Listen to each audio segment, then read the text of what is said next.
soon American fur traders were wheeling and dealing as far away as the Rockies. Then one of these adventurers discovered gold in a California river.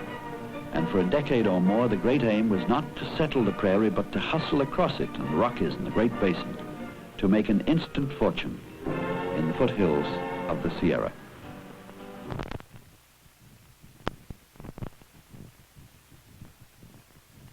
When the news hit the east and spread to Germany and France and Scotland and Cornwall, people thought all you had to do was lower a pan into a sluggish stream, shake it several times, and sift out a fortune in gold.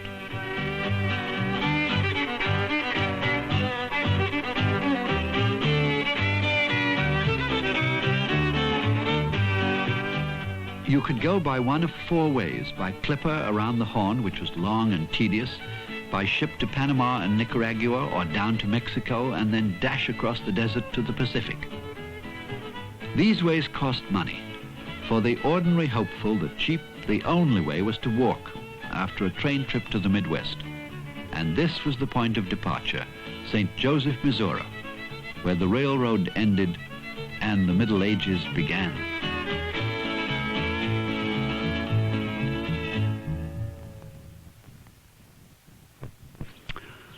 And so here by the Missouri River, nearby the town of St. Joe, was the supply center, the outfitting post, the launch pad of the 49ers. And this is what you had to have. First, mules, or oxen, or both, if you were lucky. The oxen were much better on the early stretches of the prairie because they could get their feed wherever they browsed. But in the most precipitous mountains, the mules could maintain any foothold they chose, and it was their choice.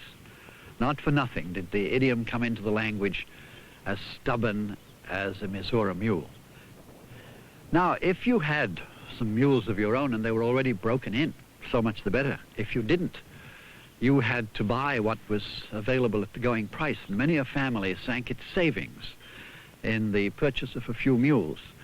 And because this supply base was so far from home, you can imagine that there was a good deal of sharp practice. Then the wagon. Now take a good look at this, because this is the genuine article, not the Hollywood omnibus that we've grown so fond of. It's really a strengthened, regular farm wagon. High-axled, very often corked, so that they could ford the streams that they would have to cross. And they wouldn't think twice about taking the essential necessities of a pistol or a shotgun and a rifle. The usual ratio was 5 persons to one wagon. Here they kept their lot of horseshoe nails, axes, repair kit. All right, now what did you put in the wagon?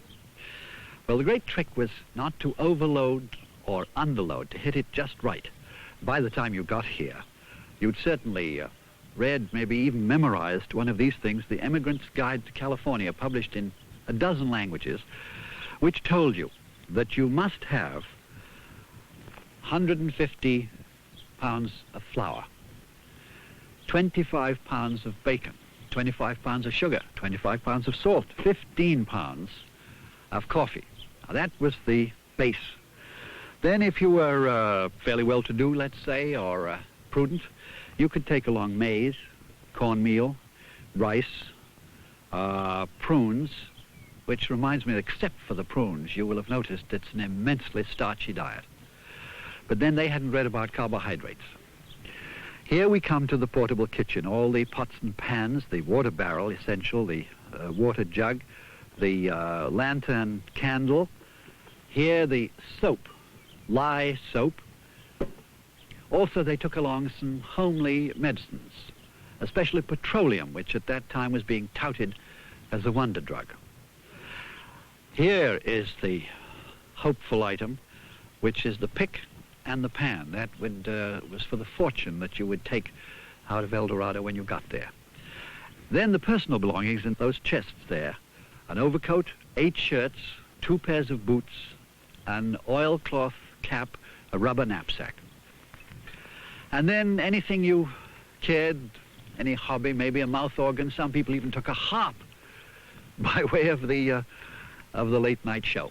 So you stowed and secured all these things, and then you started off up the river, or right here you could take a ferry. Snows had gone from the prairie, the spring rains had come and gone, and there was enough forage for the animals, and the long trek started across the wide Missouri.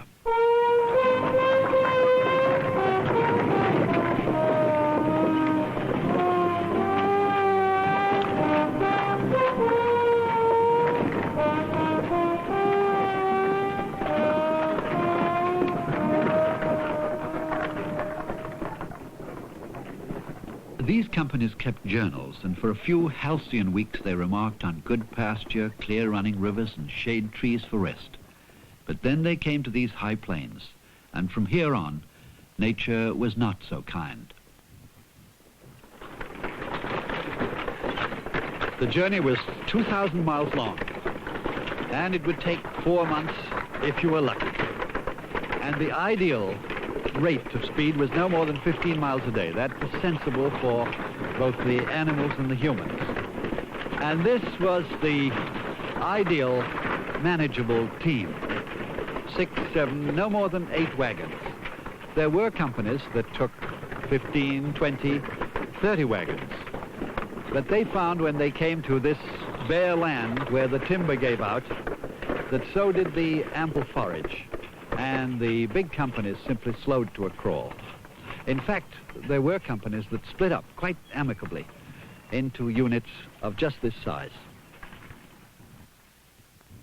These units would have to be self-sustaining when the going got rough, but for long stretches, different parties could follow the known trail in packs. Far from salt licks, when their bacon went bad, God provided protein on the hoof in the shape of the bison, always called in America the buffalo.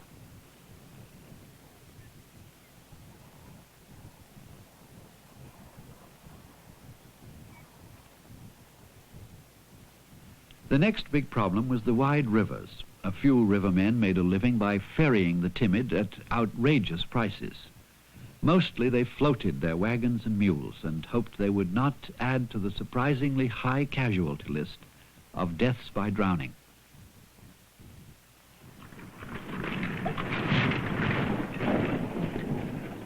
These are actual wagon ruts left by the 49ers as they went through Wyoming. They are so well defined today because of the great volume of traffic that chose this trail and because of the rocky base of the soil. You know, the trails could be 10, 20 miles apart according to whose emigrant's guide you were using.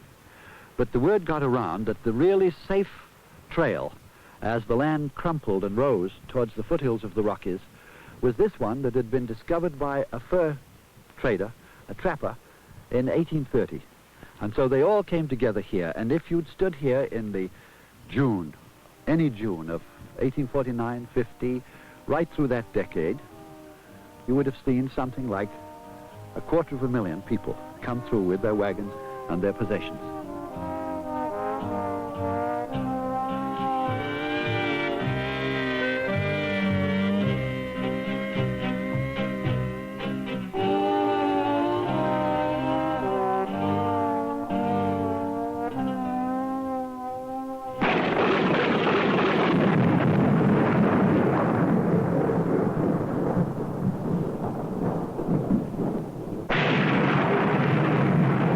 You'd never guess it, but now they were going over the high, flat hump of the Rockies. They'd steered a safe way between the towering peaks of the north and south. They paid for this easy passage by finding themselves also up in the clouds where the storms are brewed. Slowed by boggy trails, they discovered rather late how badly they were overloaded, and they dumped bedsteads, stoves, frying pans, anything to lighten and quicken the journey. By midsummer, they were in central Wyoming and came on this rocky landmark.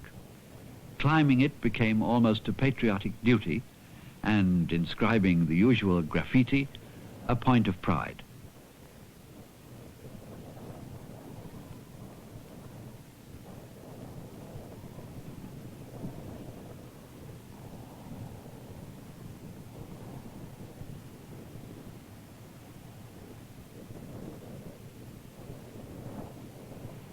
since they usually hit it around the 4th of July, they christened it Independence Rock. This night formation is the classic Western shot to suggest an emergency defense against the Indians. In fact, they had very little Indian trouble. The point was that as the forage got scarcer and the animals had the urge to roam, they corralled them in circles. You calculate on 60 days to take you over the plains, but there you lack for bread and meat, for coffee and for brains. Your 60 days are 100 or more, your grub you've got to divide. Your steers and mules are alkali, so put it you cannot ride. There's not a log to make a seat along the River Platte, so when you eat you've got to stand or sit down square and flat. It's fun to cook with buffalo chips, take one that's newly born. If I knew once what I know now, I'd have gone around the Horn.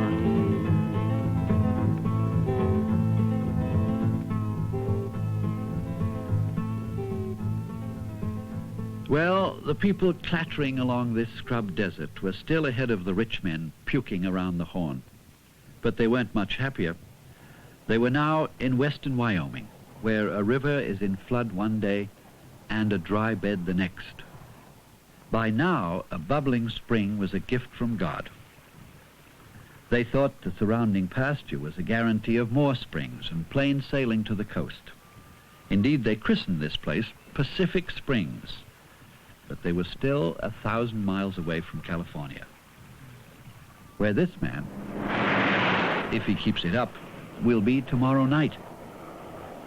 They, with luck, would push on 15 miles a day across the rolling desert of Utah. The dry, flat land west of the Rockies goes on forever too, and once across Utah, they still faced a 350-mile span following the Humboldt River across the bone-bright wilderness that is now the state of Nevada.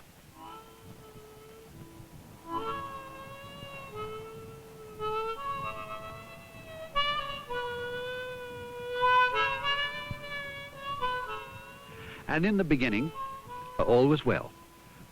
But by the time they got down, certainly as far as here, which is 300 miles down the Humboldt, then the grass gave out. This stuff is not asparagus, it's sage and creosote and mesquite, cat's claw. Some of it actually poisonous, all of it arid.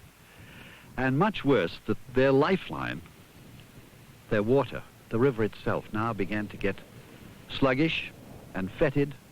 And as you see, it took on this ominous yellow, milky green look, which shows that it's impregnated with alkali. And very often, in places where it was most dense, the cattle that drank it actually died. Some of them were poisoned. The humans boiled it, and nevertheless had perpetual dysentery. Well, by this time, they had, of course, been together 3-4 months. It was now 100, 110 degrees at noon, and human nerves began to snap. There were several accidental Freudian killings. People went mad. One man shot his brother because he could no longer stand the sound of his voice. This was, they thought at the time, the nadir of the trek. Certainly brotherly love gave out. Something else gave out, which the people who knew about it dreaded to mention, and the people who didn't discovered too late. The river itself, foul as it was, it dribbled out into a marsh and dried up under the burning sun.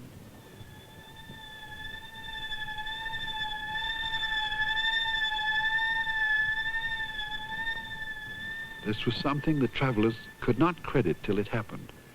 They were all, remember, from Europe and the East. They had never seen rivers that simply evaporated and left a scum. Beyond the Humboldt Sink was nothing but the alkali desert, 65 miles without any water at all. It was at this point that they began to appreciate very late that their own lives depended on the lives of their animals. They could make this waterless 65 miles in 52 hours, and the animals needed to rest more than usual, but they couldn't let them. They had to push them. And when they collapsed, They had to leave them to die. And one man said you could not possibly mistake the trail through the Humboldt Desert because it was littered at intervals of only 30 yards with the skeletons of horses, oxen, and mules, and the corpses of human beings. Some people died of starvation, thirst, or dysentery. Some people died of just having had it. They put up little wooden markers for their dead. It wasn't that they hadn't time to bury them, which they didn't, but that you can't shovel a grave out of crumpled concrete like this. So it would just have a little board, says, Tom Walmsley, born Yorkshire, died this spot August 2nd, 1849. And then it occurred to some people that you couldn't get the word back to the relatives that the man had died nowhere, so they created place names. And wherever the trail turned or there was a new vista, they would make up a name. And so the news would get back to Geneva or Glasgow or Frankfurt that their son had died in Endurance, Nevada. That was the kind of name they thought up.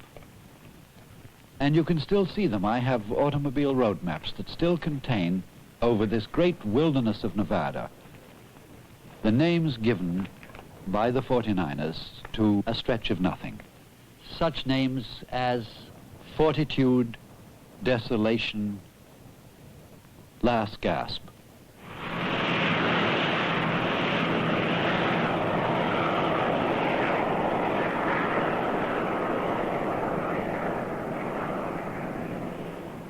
For those who survived the ghastly ordeal of the Humboldt, there was the sudden miracle of tumbling water and shade trees and rising hills.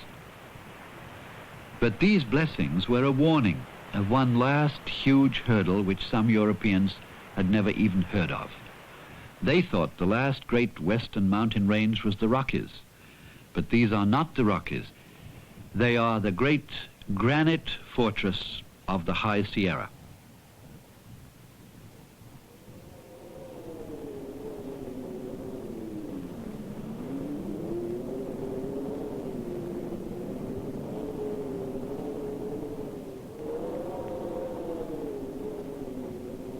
The later parties learned well that you must get through here before the heavy snows, which began in early September. If you didn't, if you yielded to travelers' tales of short cuts, which often turned into lethal long cuts, then you were frozen in your tracks once for all. An earlier party, misled and running late, was hemmed in for the winter and took to cannibalism. This was the time when the freewheeling teams no longer laughed with scorn at the companies that had started out with a code of strict, even military discipline, often elaborated into written constitutions. They kept good order and made it. The others might have to junk their wagons and stumble on foot down the western slopes of the Sierra, to come at last on the balmy paradise so lovingly painted by Eastern artists who'd never seen it. One way or another, they tumbled down the foothills to the gold fields, the ultimate goal of the 49ers. We're on that road now, which is appropriately called California State Highway Route 49. But the 49ers didn't leave any grim place names here. The snow was over, the heat came on, they had grass, everything. They called their little camps Pine Vista and Cool and Lotus. But it wasn't Lotus land for a lot of them. The rich diggings were collared by a few people who became the founding families, the Knobs of San Francisco. And the rest of them getting pretty desperate, having a very rough time, getting no gold, pounded up and down these valleys, and invaded the neighboring vast acreage of Sutter himself, and burned up his house and his farms because he wanted to stop them. Marshall himself, here by his derelict mill in 1852, was bilked out of every claim, died in poverty, and was rewarded 5 years after his death with a bronze statue. If you didn't have the luck and the guile, as well as the muscle, you didn't, as they said, pan out. Literally, most people found nothing, sent home ironical photographs of non-existent fortunes, fought over tiny stakes, murdered each other, or lived on a pittance alongside luckless diggings to which they gave grim, hilarious names: Humbug Canyon, Knock'em Stiff, Brandy Gulch, Poverty Hill. And in the growing port of San Francisco, grown in 5 years from a group of wind-blown shacks into a booming port fed by a seaborne invasion round the Horn. The bay was crammed with the ships of owners willing to stake a passage home to men who could chalk up a 2,000-mile walk to nothing but experience.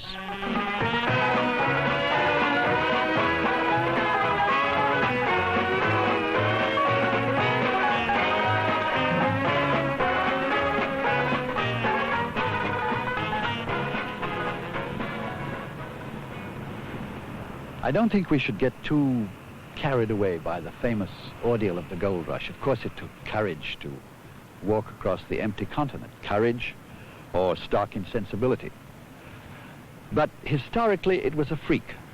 The people who built this city on 9 sandhills were sudden adventurers. Their aim was not to settle Mr. Jefferson's open West. The American continent was an intermediate nuisance between them and a quick fortune.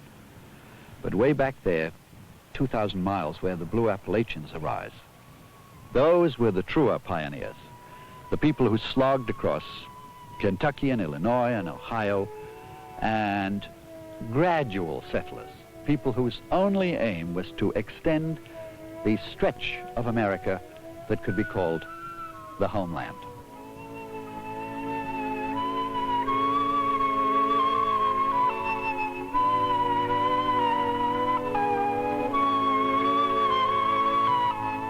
Do you remember the people we called the first frontiersmen, the ordinary folk making a home in a clearing? I think of one such family that started a farm on rocky soil, a dim sort of husband married to a frail mountain girl. They failed and picked a new place, and in time they had a barn and a few animals, a little corral, a split rail fence, and they planted corn and flax and beans. Then their neighbors went down with the milk sickness picked up from cows that chewed on snake root, and our farmer's wife died. So the vagabond father and slow-moving son pushed on again to a new state and new ground, the son passing from an almost animal childhood to a bleak boyhood. They were not adventurers, and they were not scoundrels, and they weren't even very good farmers. But out of that frail woman and her listless husband and the poorest ground, there came something strange and wholly admirable. That slow-moving pioneer son who seized the Republic and held it through its first cataclysm.